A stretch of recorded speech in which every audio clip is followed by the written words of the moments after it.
to the Doctor Who Marathon. I'm your host McEdam, and today we're going to be talking about Partners in Crime, written by Russell T Davies and directed by James Strong.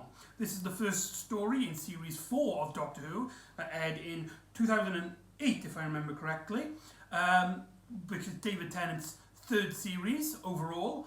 And it also reintroduces Donna Noble, played by Catherine Tate, who, after appearing as a one-off companion in the story The Runaway Bride, then she returned as a mainstay in this series.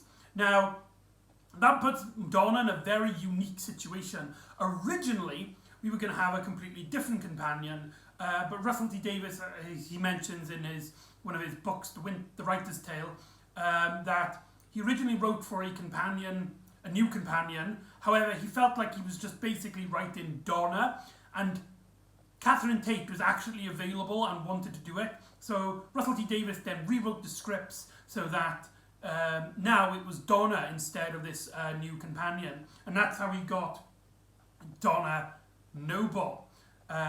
This also kicks off story arcs that will tie into later episodes, like the planet disappearing.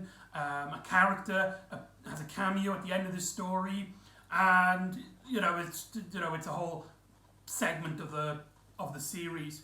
Now, this one is very interesting to me personally because I have a bit of like a history, should we say, but not a history, but my opinions on this have been somewhat controversial now, I should say. Not really. Essentially what happened was, this story aired in 2008, as I've stated. Back in 2008, I was a stormy kid, shall we say. I was one of those, we've got to defend the fan base and all of those people, all the mainstream, all the stuff. If I did this now, we'd probably call them like SJWs kind of thing, like, people trying to shove the mainstream stuff into my beloved show. And one of those things was actually Catherine Tate. As you might have remembered me saying in my Runaway Bride video, I wasn't keen on Catherine Tate coming into the series. And if you remember on that in that Christmas special, I absolutely hated Donna when she first came onto our screens. And when it was announced that she was coming back for this series, me, as a kid just then, I was like, oh God, no, what are you doing, BBC? Of course, Catherine Tate had just come off her hit series, The Catherine Tate Show, which was, it's hard to remember now, but back in the day, you couldn't get away from it. It was a massive success. You go to school, everybody's quoting the lines, playing all these characters that Catherine Tate played in the show. It was like a sketch show, like Little Britain. It was at the time, it was a bit more popular than Little Britain. You go home, my family absolutely loved it, and I just had this disdain. The humour didn't fit. I didn't like the humour at the time. I just thought, one would say now, incredibly cringy. And I must be honest, when I first watched this episode back then, I absolutely hated it. And that could be the fact that this episode is mainly a comedy.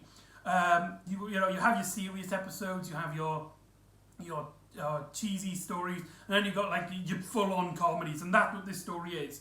Yes, there are some action scenes, yes, there are some tense moments, but the main focus of the narrative is humour. And I felt like with Catherine Tate as well, being more Catherine Tate, shall we say, but when I watched this growing up and had that like neurotic mindset, I really didn't like this growing up.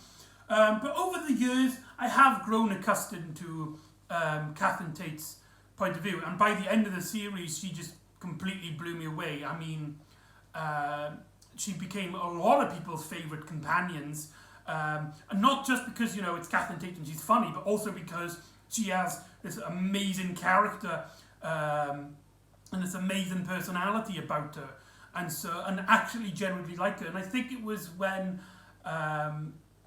Stu Bagfull did a video on Donna Noble and how she is his favourite new series companion. Then I start to be like, all right, I'll warm to this story in particular. I mean, I already warmed up to stories later on, and so I started to like it. I started to enjoy it. But I've watched it once again for this marathon, and we'll see if it holds up. Now, this is the official vanilla DVD release with an ood, because in the third episode, Planet of the Ood, of course, features the ood. So it's not a great representation of the story. However, because it's the first on the DVD, I dropped it. Of course, I've made my own DVD cover. So let's put these together, and then we can talk about the story in hand. So ready? 1, 2, 3.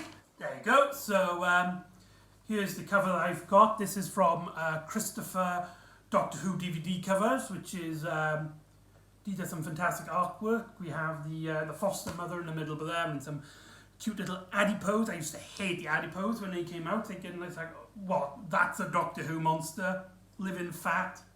But yeah, it doesn't really bother me that much anymore. Here is the spine with David Tennant, looking handsome as always. What a handsome man David Tennant is. And here's the back. Because it's the vanilla, I've put in, also includes episodes Fire of Pompeii and Planet of the Ood. And you've got the pictures there. So that's really cool. So, we talked about the cover, we talked about, my history with this story. But does it hold up very well? Did I have some of course I didn't have justification, but was I right to be mad at this episode? Is it overrated, or is there a great narrative to be had here? The first half of the episode, complete comedy. We have the Doctor and Donna getting into multiple situations. They're both investigating this adipose company, this company that has this sells these pills, and when you eat them, you take them, you lose a fat. Specifically, 1 kilo a day every time you take it, and there's clearly some sort of mystery going along there. And Donna is actually getting a job there, but she's kind of like secretly trying to figure out what's going on. And Doctor, of course, breaks in. Now, right off the bat, we get a lot of scenes of humour. Like I said, this is mainly for jokes, but for example, the most joke is that they almost meet each other, but always, they're always missing the mark. They, one of them goes through a door as the other one walks past the corridor, and stuff like that. We also get introduced to the foster mother. I can't remember who plays her, but she is. We'll talk about her later. And there's a scene where it's like she's giving this demonstration, and Donna's in the cinema room, and the Doctor's in the camera, in the projector room, and of course they can't see each other, so they're constantly missing each other, and that's part of the humour, that's part of the joke. But mainly when we come to stories like this, you've got to ask yourself, does the humour fit for the story?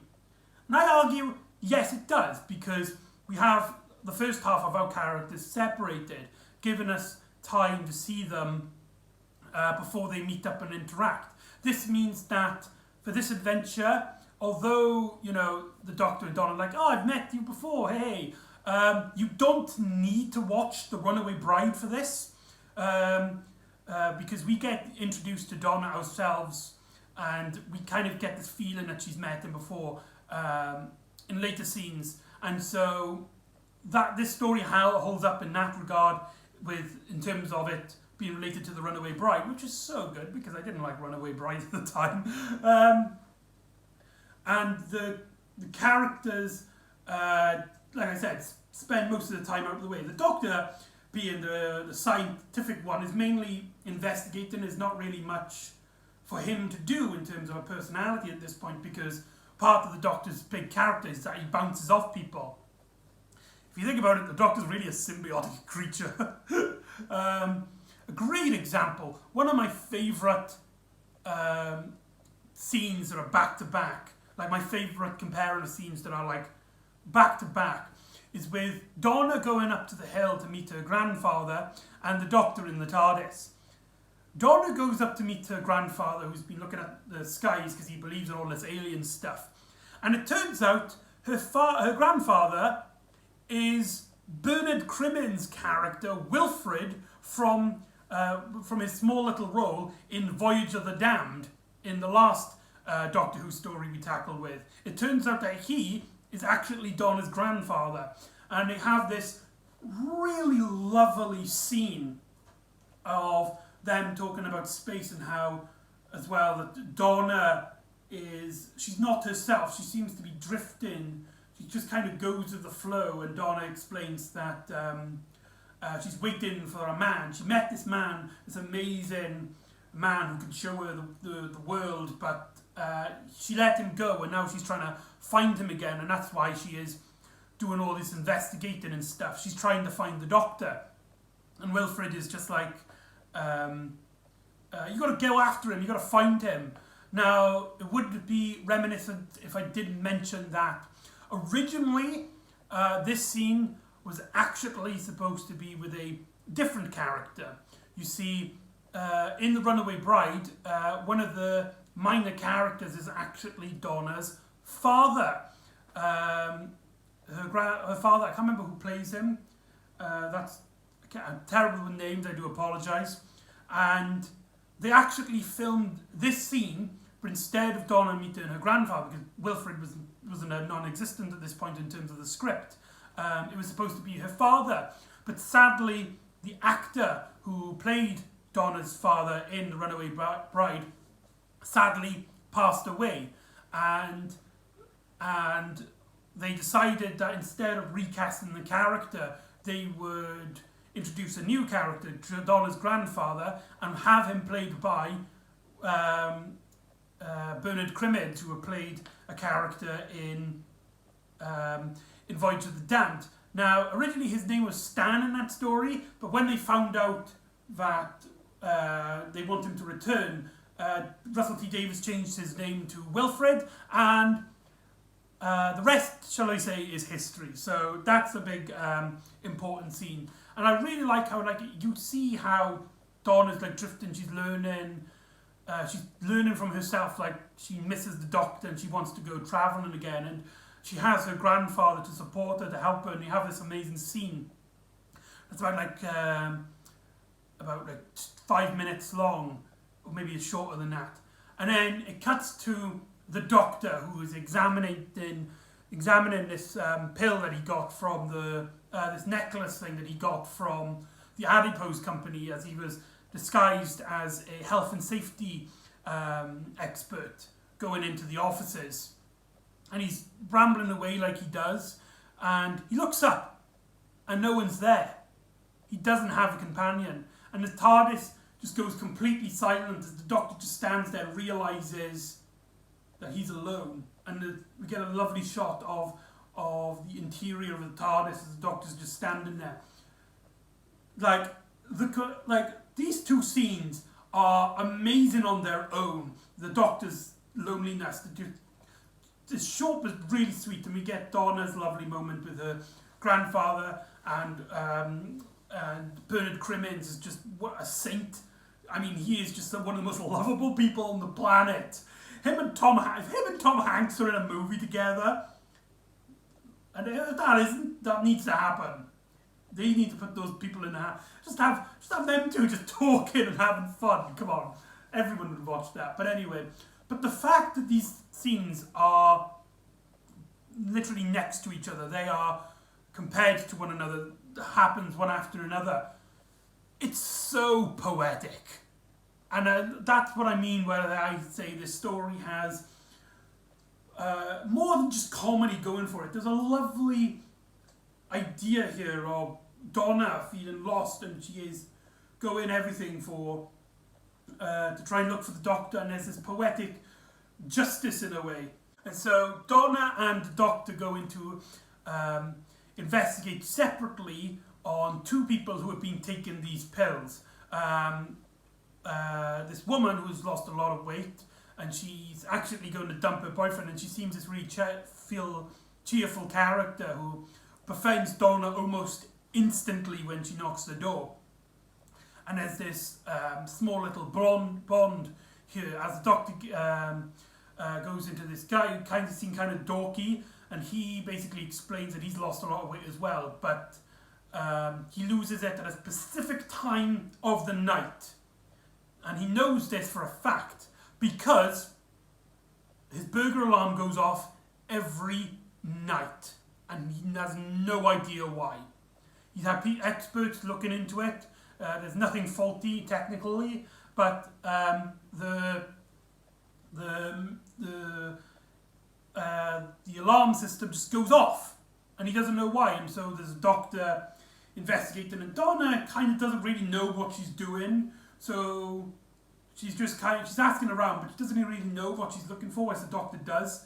There's some really great shots. Like James Strong, he loves to show off a little bit. I don't think that's really controversial there. Like, he's really good, he's really great. But I find it sometimes funny how he gives great scenes directed in scenes which don't really necessarily deserve it. Like, there's a scene where the doctor and this guy are looking in the cat flap, and the shot of the camera panning out as the doctor realises that the fat just walks away, which is a quote from the Adipose Company. That, you know, the slow thing is just, it's very striking, but it's like, why that scene? It's so odd, but I love it. And so something happens with the adipose system, which basically this woman starts decomposing into adipose. Now, adipose are these fat creatures made out of pure fat, and basically they walk off humans, and that's what the pill is doing. It's making them their fat walk away as adipose, these little alien creatures. Now, this is one of those things where when I watched it, I was like, this is so cringy, this is so trying to be like hip for the kids. Oh, look at these cute adipose, buy them now for $9.99. And I thought they looked horrible. The CGI on them, even today, I feel like doesn't really hold up. But they became massively popular, I remember. Like, everybody was talking about the adipose. When people are like, when you ask people their favourite episodes, you'll always have one or two people go, the one with the adipose. Like, they don't even know, like, Partners in Crime. It's the one with the adipose, the one with the little fat monsters. Which is kind of funny because they don't actually do anything. They just sort of appear. And I find it really strange how in the story every character treats them as a threat, even like background. But nobody's like, oh, that's so cute, because that was the reaction of the audience members who were watching this in time. Now, has my opinion changed on the adipose, as you're probably wondering? Do I still find them that cringe? I hate using the word cringe. The word cringe makes me cringe. That's stupid. But it gets the idea across. Does the adipose make me cringe anymore? And no, not at all. I still feel like, oh, look at them, they're cute. Come on, they're adorable. How can you be mad at those? Even on this cover, hold on. You've got an adipose in the O. That is just so cute. And they're harmless creatures. They're not the villain, shall we say, but they are part of the process of the villain's plan. As a doctor, and the girl basically decomposes, and Donna witnesses the last adipose, and Donna tries to chase after this van, but obviously she can't run after a van. But then the doctor picks up this van, and so we have that almost constantly happening. So Donna and the doctor go investigating the adipose's office the next day. Donna hides out in the toilet, in the girls' toilet, and the doctor hides in a cupboard. and so they wait for the night, but there's the adipose company seems to suspect someone, that there's someone in the building sabotaging their work. And it turns out it's this minor character that we saw earlier on questioning the Foster character. She then basically ties her up and explains to her in her office what the adipose are, saying it's like, right, you're not going to live to tell this story. Now, if you've seen this story, if you even know about this story, you know about this scene. And this is one of those scenes where, when I watched it for the first time, I hated it. It's one of those, oh God, really? Now, it's probably one of my favourite scenes of the 10th Doctor era. I'm not even joking. Basically, the Doctor and Donna, like I say, are investigating this building separately. They don't even know that they are even a part of it at the moment. Donna goes up to basically to the office window and looks through the window as the Doctor gets this, goes on a cleaning, the window cleaner thing, and rolls it down to go to the window of the office and hears from the outside. And as they're looking out, they caught each other's eye, making their first interaction since the runaway bride. And without any sound, you can tell what each character is thinking, as the windows, and there's an entire room like blocking up, and we don't hear anything they say. And the story, that scene is all carried by reaction, and it's an incredibly humorous scene. It's one of those scenes where it's like, it's Donna being Donna, you know, she's going, it's me, and she's doing this, like, the story, and the Doctor's just looking at her sheep-like, and just like, how the hell is this even possible? Like, with his, you know, David Tennant's big googly eyes, and his mouth drooling, like, and like I said, like, as a kid, I used to hate stuff like that, especially with Catherine Tate. It's like, you know, being Catherine Tate, you know, with big expressions and stuff.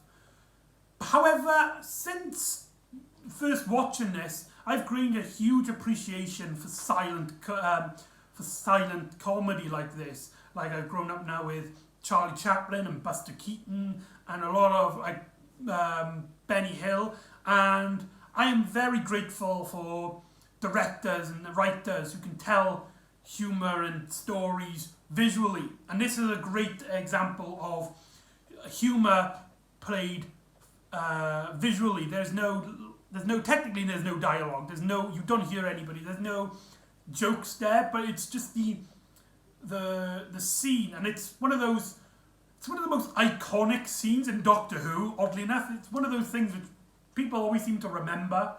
Like, this one is the one with the adipose and the one with the Donna and Doctor in the windows. And I think it's those things actually do deserve to be remembered. They are incredibly well justified. And then, of course, we get the revelation that the Foster character knows that they are there. Like, she can see them as they're all, like, having this conversation through the windows, as the Doctor instructs Donna to run, and they meet up and they have our first interaction with each other. That happens halfway through the episode. And for some reason, it does not feel like that. It feels like we spend a lot of great time with Donna and the Doctor together, even if they only meet up in this story halfway. Just goes to show that Russell T Davies is great at pacing his humorous scenes and humorous characters. Very great. Now, this is where the Foster character now becomes a prominent villain, as you know, she's caught these armed guards and she's chasing the Doctor and she's going off her evil plan. Essentially, she is a nanny. She is been assigned by the adipose species to breed new adipose as their home planet has gone missing. This is a tie-in into the missing planet storyline, which I've mentioned before in my Torchwood novel vlog, Something in the Water. This is the first real mention of that, although there was a slight little thing to Clom in Love and Monsters, which is kind of funny. So there's that in this. There's that in this. And her plan is basically she's come down to Earth, trying to look for somewhere where there's a lot of fat people, and she basically drugs them with the adipose replicas thing and produces new adipose through people. And the process sometimes goes wrong and kills whoever takes the tablets. And the Doctor basically sets up, it's like, right, I've got to stop them. Now, I love the actress who plays Foster. She's a very good actress, and I hope she did a lot more after this. She's really good at playing that professional boudoir lady with the lipstick and the glasses, which appears like a librarian. I feel like, though, the character here is a bit one-dimensional. Like, if you think about her plot, it's not necessarily a bad plot, but the way this character is portrayed here, she comes off as clearly just a villain who wants to use the humanity to make more adipose, and she can fund it. Again, this is another story of Russell T Davies just hating capitalism. As you know, the main villain's goals are for money, in a sense. And so she is, with the Doctor and Donna now investigating, she pushes the process. Now, what's kind of funny, I find, rewatching this, I don't think it's like intentional, but this story has the most, this story has the most off-screen deaths in any Doctor Who story. Think about it. The Foster basically activates these pills so that they create all these adipose, killing anybody who has been taking these pills for the past few days, or at least starts the process. And it's heavily implied that a bunch of people were killed to create these adipose, only leaving a handful of survivors of this pill.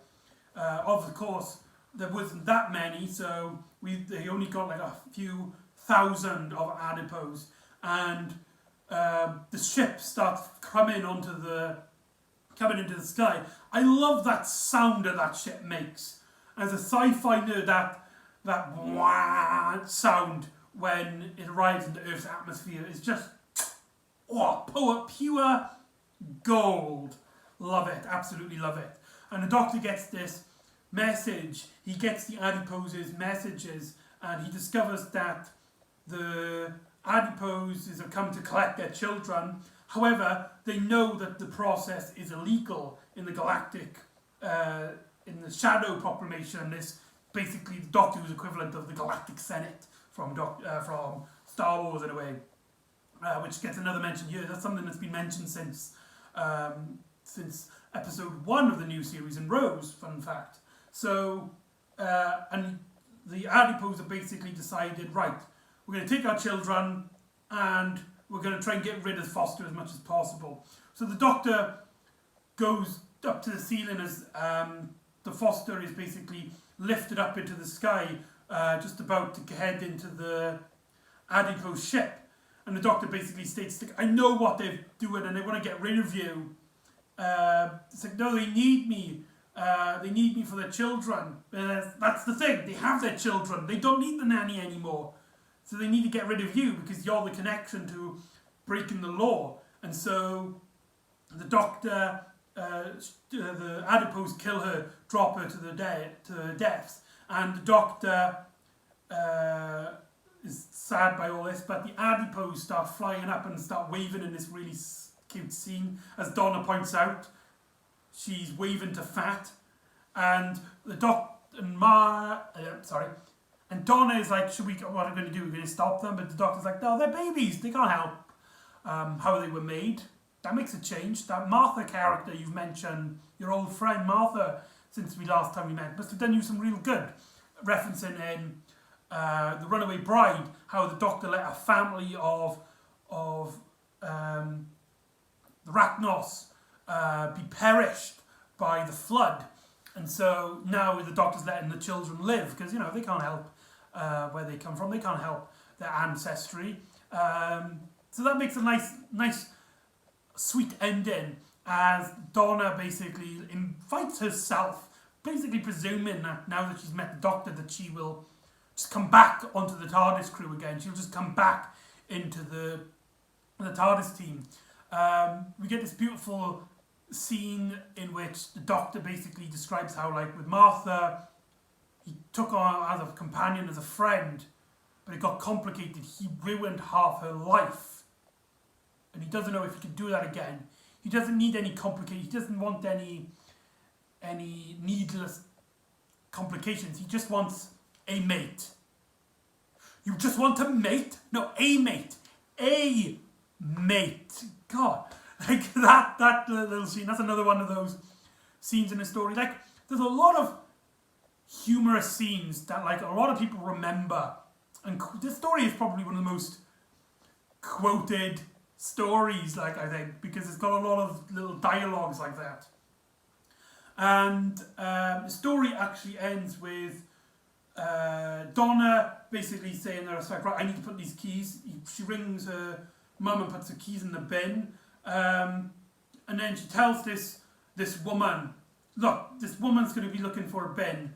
Tell her it's that one there, okay? Okay, bye. As she goes into the TARDIS, says her goodbyes to Wilfred and stuff. But that girl, that woman that had been, that she talked to, she turns to the camera. It's Rose Tyler. She walks off and just disappears, vanishes in the thinness of air. We're getting a reunion. So this basically kicks off series 4, this storyline. Essentially how the David Tennant era works, as I can now discuss it. Series 1 is about him and Rose and their connection. Series 2, for the Doctor's point of view, is about him recovering after Rose had departed. And series 4, or series 3 of the 10th Doctor era, is all about the Doctor and Rose reuniting. This is something that Russell T Davies is just absolutely proud of with his character of Rose, and treats her as, like, the greatest companion ever. Like, he actually has made the Doctor say that in one story. And as someone who didn't like Rose, you can imagine what I felt like when this story aired.